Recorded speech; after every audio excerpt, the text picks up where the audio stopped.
Karibu tena mtazamaji na shukran kwa kuendelea kutazama taarifa za Mbiu ya KTN. Ukosefu wa wafanyikazi wa kutosha kufanikisha mpango wa huduma za afya kwa wote katika kaunti ya Makueni ni mojawapo ya changamoto ambazo zinakumba mpango huo. Yameibuka kwenye siku ya pili ya kongamano la afya katika kaunti hiyo ya Makueni. Awali kuliibuka na utata baada ya daktari mmoja katika hospitali ya rufaa kujiuzulu kwa kile ambacho alikitaja kama mrundiko wa kazi. Extreme poverty. Many Kenyans are calling for Harambes. Many of our insurance cards are just plastics. They are not useful for us. So that's affordability. So that has to be sorted out. But beyond affordability, we also have to look at access.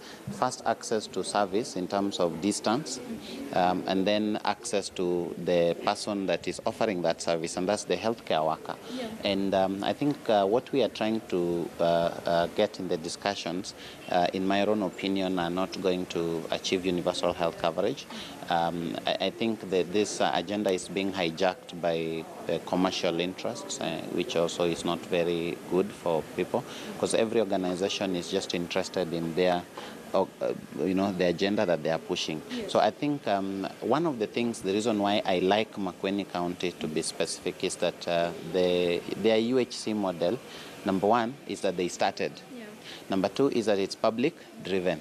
So the people are paying, and then they are getting services in public hospitals. Yes. So then it has to have that component. But then the thing that they also have to do, like the rest of the country, is then to provide the same people with doctors. Because in this hospital of Water, they only have 7 medical officers, 12 specialists. And those 12 specialists are for the whole county. So if you look at outreach for a population of 1 million, the county still has quite a bit of steps to cover. And I think my recommendation to Makueni County and to all the counties is that we have to walk the talk. And walking the talk means that once people have that card that they can come to the hospital, that they also get a doctor. Right now, these doctors, they are overworked. I went to the hospital yesterday. When you are 7 of you only, and 1 is away, then the 6th there you find that you are working almost 168 hours a week. So if we were to implement the CBA, which Makueni is part of, and like all the governors are part of, 40 hours a week, and that is what we are going to do beginning 1st of July in the whole country. All doctors will have to work fast, 40 hours a week only. So that, because then the doctors have been nice to be covering, but I think then the government is just playing games. 7 medical officers who are on duty, and 12 specialists, as you rightly say. This is about 6 years later, 6-7 years later, meaning, one, there has been growth in the numbers, and the hospital is supported by other 9 hospitals. And one of the reasons why Makueni County Referral Hospital has 7 doctors is because there are other 9 hospitals that have theaters, and in 2013 did not have, and therefore referrals that were coming to Makueni County Referral Hospital are being sorted in Kibwezi, in Sultan, in Matiliku, in Tawa, Kilungu, and Kisau. Na serikali ya kaunti ya Migori imeanza mpango wa kupanda miti katika shule za msingi kama njia ya kuimarisha mazingira. Akizungumza katika uzinduzi huo, mwenyekiti wa Migori Rottary Club, Ojwando Bobo, amesema kuna mpango huo wa kupanda miche milioni 1 katika shule 800 za msingi katika muda wa mwaka mmoja. Siku ya jana, wanafunzi wa shule ya Relief Academy walipanda miche 400 katika mpango huo kwa jina Green Migori.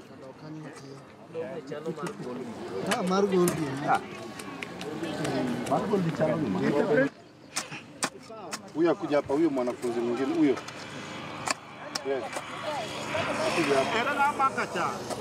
Kuja hapa. Maka.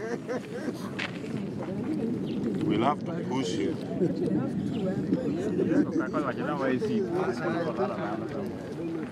If you take too long, it can be escalated to dinner. The program has been held by a committee known as the Rottary, and the pupils have been involved so as to teach them the importance of trees. Kenya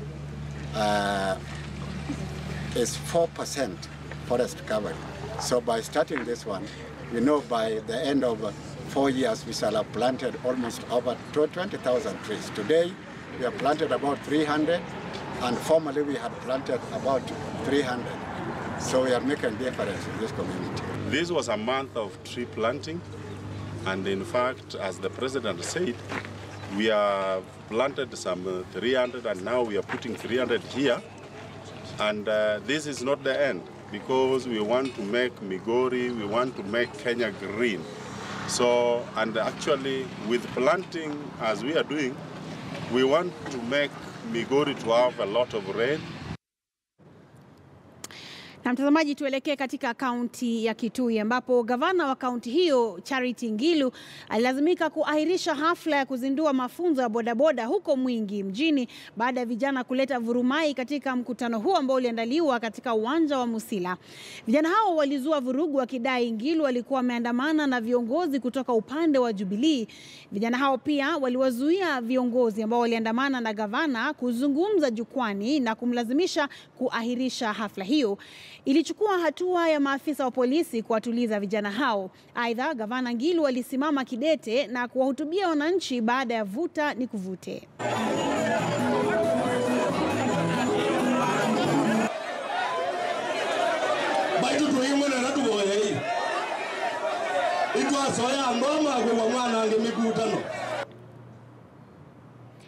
Na mtazamaji, kwa uraibu wa kahawa huwa ni jambo la kawaida kunywa kahawa kama njia ya kujiburudisha au siku inapoanza kabla ya kazi. Lakini je, wajua kuna wengine ambao wanakunywa kahawa japo kwa kuonja ikiwa ndio kazi yao ya kila siku?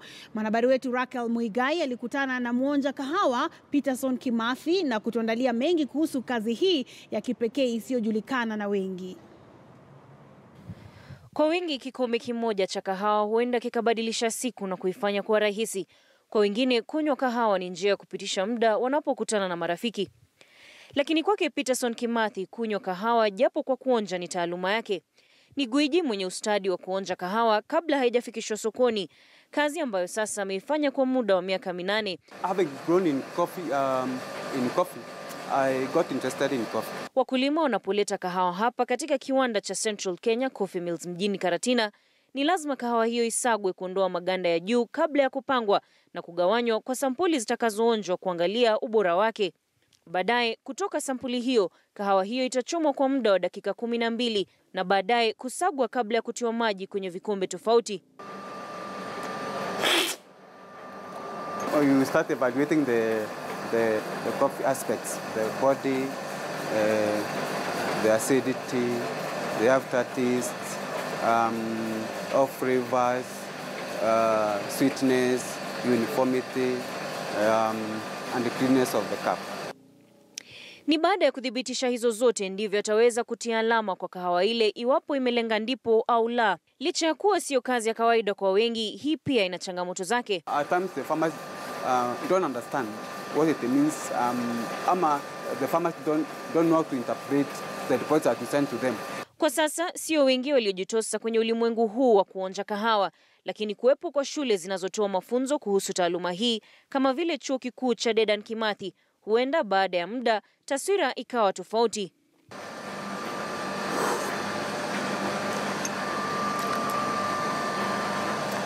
Uonjaji kahawa huenda ikaonekana kuwa jambo la kawaida, lakini ni taaluma ambayo inahitaji umakinifu wa aina yake, jambo linalochangia pakubwa katika ubora wa kahawa unayoipata.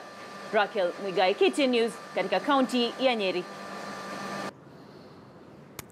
Na mtazamaji, tukitoka kaunti ya Nyeri ni zamu ya kaunti ya Kwale. Dhulma za ardhi zinaendelea kukithiri kila kukicha katika kaunti hiyo ya Kwale. Baadhi ya ardhi zilizofaa kupewa wenyeji zinawaendea wawekezaji wa kibinafsi, huku hali ya zingine ikidumu mahakamani kwa miaka na mikaka. Wenyeji wanadai msaada wa dharura japo wengi hawana hati miliki, huku baadhi ya maafisa wa Wizara ya Ardhi vilevile wakizingirwa na kesi za ardhi mahakamani. Mwanahabari wetu Tobias Chanji ana makala maalum kuhusu swala zima la ardhi katika kaunti hiyo. Baada ya dakika 3 wanasema laleni chini. Laleni chini, laleni chini. Na tukalala kweli. Na tulipigwa kweli, si ati tulipigwa mambo ya matani, tulipigwa kweli.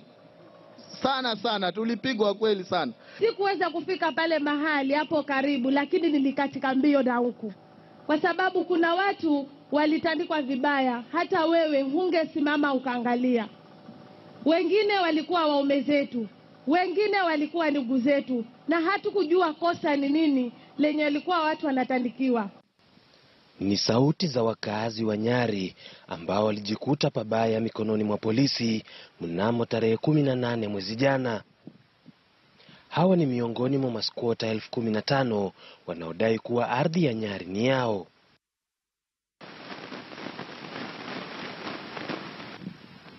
Ardhi hii inakisiwa kuwa ekari 9,000 na ilimilikiwa kwa mara ya kwanza mnamo mwaka 1978 na raia wa Ugiriki kwa jina Nicholas Dorus kama Nyari Estate Limited.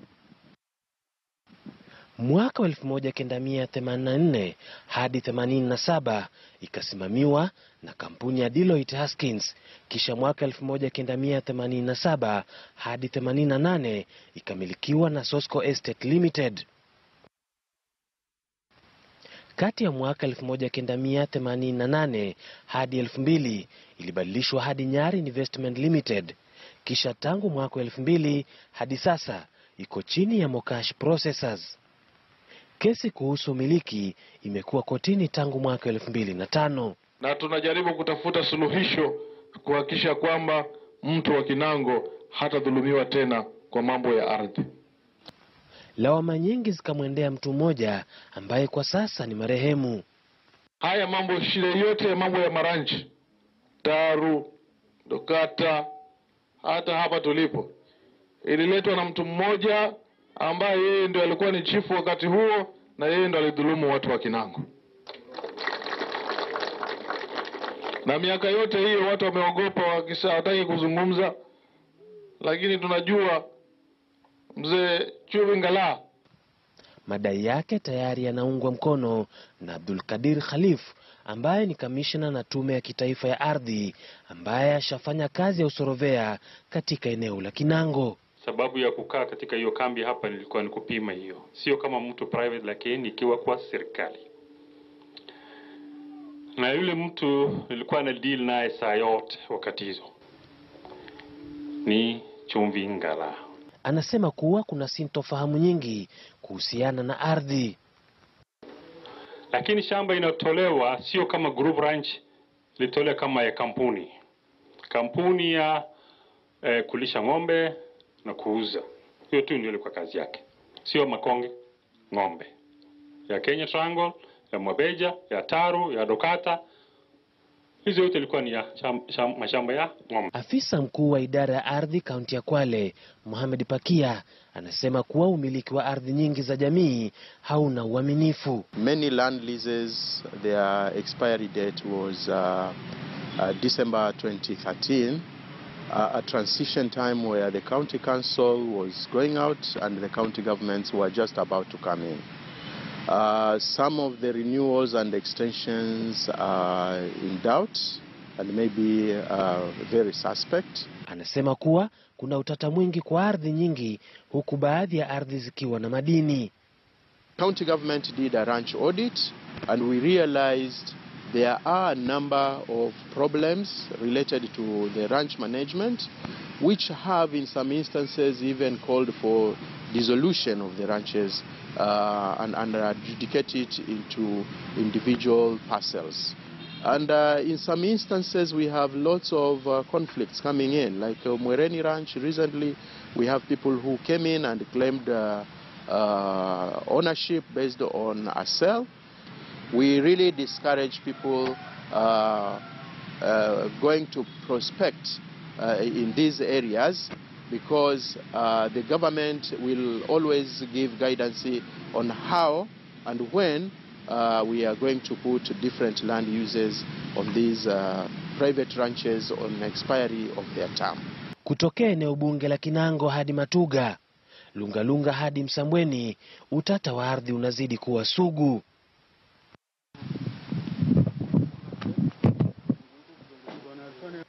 Katika eneo bunge la Matuga, mzozo wa ugavi unakumba ekari 600 za ardhi ya Chotai Khan na Lahani Khan block 11 na 12.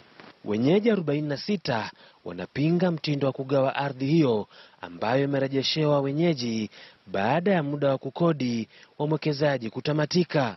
Tulikubaliana aina ya mpimo kwamba itakuwa ni jembe kwa jembe. Yaani itakuwa ni vile mtu analima ndio itakuwa mpaka wake. Ni alipasishwa maneno hayo na bwana na hao makamishna kabla ya bwana Siwazuri aje kuwa kamishna wa mashamba.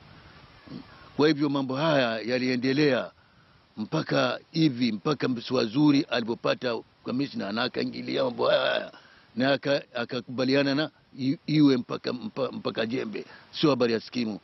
Na mimi vile ninavyoelewa nilichunguza nikaona kuna skimu kweli, si urongo, na nikaona vile ilivyo, nikaeleza wenzangu kwa ukweli tutanyimwiza shamba zetu, kwa sababu skimu haiwezi kupata mwananchi wa hapa mwenye na shamba yake. Kama ni skimu itakatwa shamba yako. Ardhi nyingine ambazo muda wake umeisha ni Gidomol block 18 katika eneo la Kombani ambayo ni ardhi ya ekari 800.